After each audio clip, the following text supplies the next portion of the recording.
क्या आप जानते हैं कि भारत कभी दुनिया का सबसे बड़ा साम्राज्य था जो सिकंदर महान तक को चुनौती देता था? एक ऐसा साम्राज्य जिसे खून और संघर्ष के बाद बनाया गया, लेकिन सिर्फ 137 साल में खत्म हो गया। यह है मौर्य साम्राज्य की कहानी, महत्वाकांक्षा, विश्वासघात और बदलाव की। लेकिन यह सिर्फ इतिहास नहीं है, यह हमारी जिंदगी के लिए एक आईना है। आज हम जानेंगे इस साम्राज्य के उदय और पतन की कहानी और इससे मिलने वाले वो सबक जो आज भी हमारी जिंदगी बदल सकते हैं। आखिर तक बने रहिए, क्योंकि हम बताएंगे कि मौर्य साम्राज्य क्यों खत्म हुआ और इससे हमें क्या सीखने को मिलता है। साल था 322 ईसा पूर्व। भारत में अफरा तफरी मची हुई थी। सिकंदर के आक्रमण के बाद हर राजा अपना वर्चस्व जमाने में लगा था। इसी माहौल में एक होशियार ब्राह्मण चाणक्य ने ठाना कि भारत को एकजुट करना है। कभी आपके बॉस ने ऐसा गुस्सा दिलाया कि आप उनकी कुर्सी ही छीनना चाहते थे? यही चाणक्य ने नंद वंश के राजा धनानंद के साथ किया। चाणक्य ने अपने साथ चंद्रगुप्त मौर्य को जोड़ा। दोनों ने मिलकर नंद वंश को हराया और भारत के उत्तरी हिस्से को एकजुट कर मौर्य साम्राज्य की स्थापना की। राजधानी बनी पाटलिपुत्र। चंद्रगुप्त सिर्फ एक योद्धा नहीं थे, बल्कि शानदार रणनीतिकार थे। उन्होंने अपने साम्राज्य को मजबूत बनाने के लिए जासूसों का नेटवर्क बनाया, कुशल प्रशासन लागू किया और कर प्रणाली को व्यवस्थित किया। लेकिन उनकी सबसे बड़ी जीत सिकंदर के उत्तराधिकारी सेल्यूकस को हराकर भारत को विदेशी शासन से मुक्त करना। लेकिन इस शानदार शुरुआत में ही वो बीज बो दिए गए थे जो उनके पोते अशोक के लिए मुश्किलें खड़ी करने वाले थे। 268 ईसा पूर्व।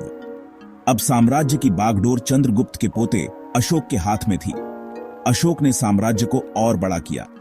उनका हर युद्ध साम्राज्य को मजबूत बना रहा था, लेकिन एक युद्ध सब कुछ बदलने वाला था, कलिंग का युद्ध। इस युद्ध में 1 लाख से ज्यादा लोग मारे गए।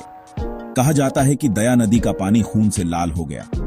इस भयानक मंजर ने अशोक को भीतर तक तोड़ दिया। रुकिए और सोचिए, क्या आप भी कभी किसी लक्ष्य के पीछे भागते भागते उसकी कीमत भूल गए हैं? अशोक की कहानी यही सिखाती है कि हर जीत का एक मूल्य होता है। अशोक ने इस दर्द से उबरने के लिए बौद्ध धर्म को अपनाया। उन्होंने अहिंसा और करुणा के संदेश को न सिर्फ भारत बल्कि पूरी एशिया में फैलाया।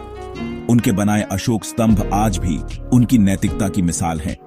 अब अशोक का साम्राज्य सिर्फ युद्ध से नहीं, बल्कि कूटनीति, जनकल्याण और व्यापार से फल फूल रहा था। वो शांति और नेतृत्व का प्रतीक बन गए। लेकिन अशोक के जाने के बाद क्या उनका शांतिपूर्ण शासन बच पाया? अशोक की मौत के बाद 232 ईसा पूर्व में साम्राज्य ढलान पर आ गया। वजह? अशोक के बनाए शांति के माहौल ने आने वाले शासकों को आलसी बना दिया। कमजोर उत्तराधिकारी साम्राज्य की रक्षा नहीं कर सके। भ्रष्टाचार बढ़ने लगा और छोटे छोटे राजा अपनी स्वतंत्रता का दावा करने लगे। कभी ऐसा देखा है कि कोई बड़ी विरासत खराब फैसलों से खत्म हो जाए? मौर्य साम्राज्य के उत्तराधिकारी इसका सबसे बड़ा उदाहरण है। 185 ईसा पूर्व में शुंग वंश ने मौर्य साम्राज्य का अंत कर दिया। जो साम्राज्य चंद्रगुप्त और अशोक ने बनाया था, वो कुछ ही पीढ़ियों में बिखर गया। लेकिन इससे हमें क्या सीखना चाहिए? पहला, सिर्फ विस्तार नहीं, स्थिरता भी जरूरी है। दूसरा, लापरवाही किसी भी सफलता को खत्म कर सकती है। मौर्य साम्राज्य की कहानी सिर्फ इतिहास नहीं, बल्कि आज के लिए एक सबक है। चंद्रगुप्त की महत्वाकांक्षा से लेकर अशोक के परिवर्तन तक यह हमें सिखाता है कि नेतृत्व और सफलता कितनी नाजुक होती है। अब खुद से पूछिए, क्या आप ऐसा कुछ बना रहे हैं जो आपके बाद भी कायम रहेगा, या आपके गलत फैसले उसे बर्बाद कर देंगे? मौर्य साम्राज्य इसलिए खत्म नहीं हुआ क्योंकि वो बड़ा नहीं था, बल्कि इसलिए क्योंकि उन्होंने कोशिश करना छोड़ दिया। तो आप आज क्या फैसला करेंगे? क्या आप अपनी जिंदगी को उद्देश्यपूर्ण बनाएंगे या इसे लापरवाही से बर्बाद होने देंगे? याद रखिए, इतिहास खुद को नहीं दोहराता, लेकिन जैसा कहते हैं वो अक्सर तुक जरूर बनाता है।